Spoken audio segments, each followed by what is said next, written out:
Eukaryotic cells that reproduce by binary fission rely on the fast, accurate process of DNA replication to ensure future generations of cells will have the same genetic instructions as the parent cell.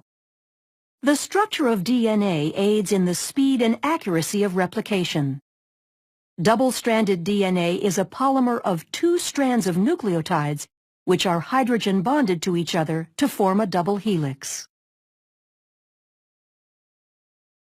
Nucleotides are molecules that consist of a deoxyribose sugar, a phosphate, and one of 4 nitrogenous bases. The phosphodiester backbones consist of alternating sugar and phosphate groups.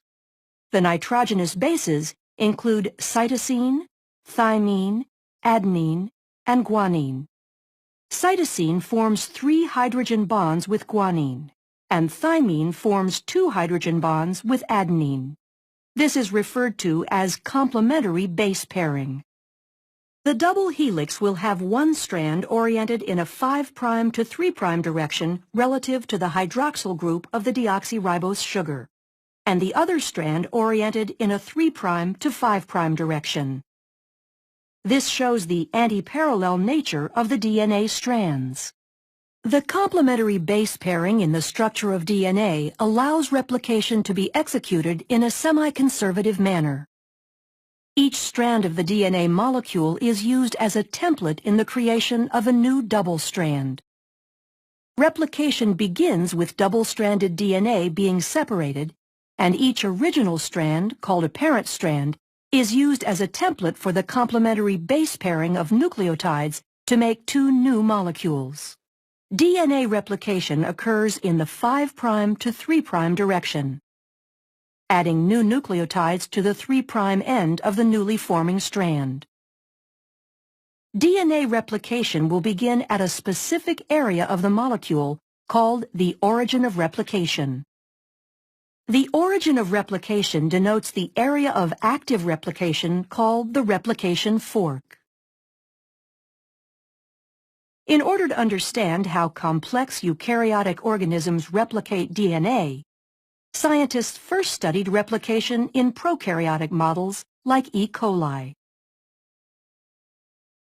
A number of enzymes are needed for replication to proceed once the replication fork is established.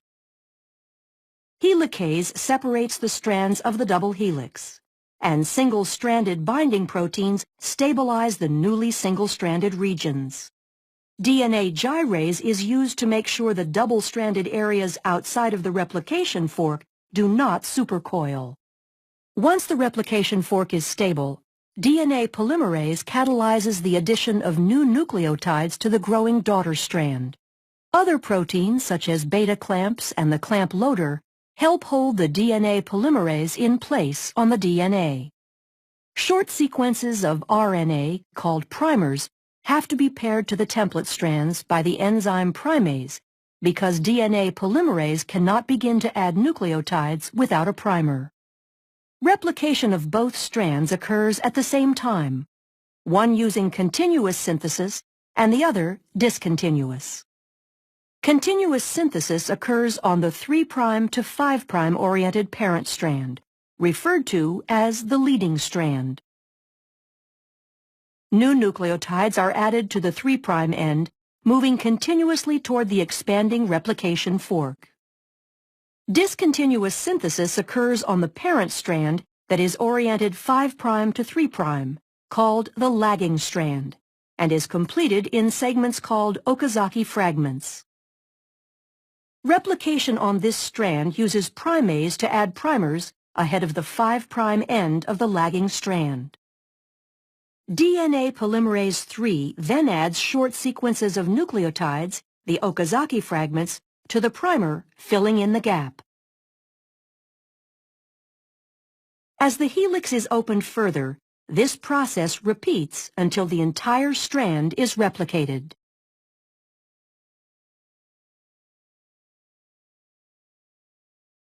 DNA polymerase I replaces the RNA primers with DNA nucleotides, and DNA ligase is used to ensure bonding between the fragments and the replaced nucleotides. Once both the leading and lagging strands have completed their replication, two identical copies of the DNA molecule result.